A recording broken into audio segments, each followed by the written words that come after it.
বান্দরবনের নাইক্ষ্যংছড়ি সদর থেকে ১৩ কিলোমিটার দূরে আষাঢ়তলী সীমান্ত। দুর্গম পাহাড়ি সড়ক পেরিয়ে পৌঁছাতে হয় বিজিবির আষাঢ়তলী ভিউপিতে। সেখানে বিজিবির কর্মসূচিতে জড়ো হন শতাধিক মানুষ। উপস্থিত ছিলেন সীমান্তে স্থলমাইন বিস্ফোরণে পা হারানো অন্তত ১৬ জন।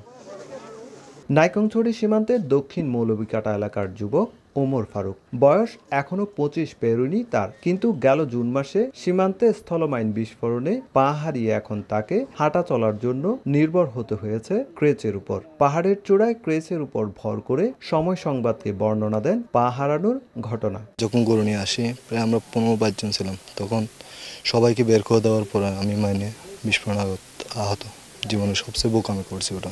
শুধু ওমর ফারুক নন, স্থলমাইন বিস্ফোরণে পা হারানো প্রত্যেকের গল্প প্রায় একই। লোভের ফাঁদে পড়ে গরু, সিগারেট কিংবা মাদক আনতে গিয়ে এখন চিরতরে পঙ্গু, আর অর্থনৈতিকভাবে ভেঙে পড়ছে পরিবারগুলো। বর্ডারে গিয়েছিলাম লোভের বশবর্তী হয়ে, কিন্তু যাওয়ার পর অ্যাক্সিডেন্টটা হওয়ার পর এখন আমি তো শেষ, আর আমার বউ বাচ্চারাও নাকি এখন অবস্থা এইরকম। আমরা সীমান্তে গিয়েছিলাম গরু পার করার জন্য, মাইন খেয়েছি বাঁশ কাটার জন্য আর কি, মায়ের মারে ওখানে বিস্ফোরণ হয়েছে। এমন পরিস্থিতিতে স্থলমাইন দুর্ঘটনা এড়াতে নানামুখী তৎপরতা শুরু করেছে বিজিবি। সীমান্তের ঝুঁকিপূর্ণ স্থান চিহ্নিত করার পাশাপাশি প্রতিদিন মাইনের ভয়াবহতা নিয়ে করা হচ্ছে মাইকিং আর জনসচেতনতামূলক সভা করে মাইন বিস্ফোরণে পা হারানোদের অভিজ্ঞতা তুলে ধরেই জানানো হচ্ছে এর ভয়াবহতা।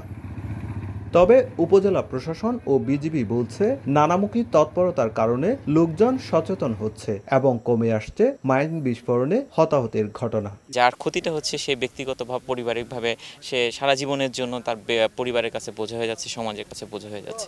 হয়তো আমাদের এই মেসেজটা তাদের কাছে গ্রহণযোগ্য হয়েছে, তাই গত ১ মাসে আমরা দেখেছি যে মাইন বিস্ফোরণের ঘটনাটা কমেছে। সর্বস্তরের জনগণকে সম্পৃক্ত করে যাতে অবৈধভাবে সীমান্ত অতিক্রম না করে, এতে যেভাবে সীমান্ত নিরাপত্তা বিঘ্নিত হয়, ঠিক সেভাবে আমাদের ব্যক্তিগতভাবেও এই লোকগুলো ক্ষতিগ্রস্ত হয়। নাইক্ষ্যংছড়ি সীমান্তে ৩০টি ঝুঁকিপূর্ণ পয়েন্ট শনাক্ত করে লাল পতাকা টাঙানোর পাশাপাশি কাঁটাতারের বেড়া দিয়ে পথ রোধ করার উদ্যোগ নিয়েছে বিজিবি। সুজাউদ্দিন রুবেল, সময় সংবাদ, বান্দরবান।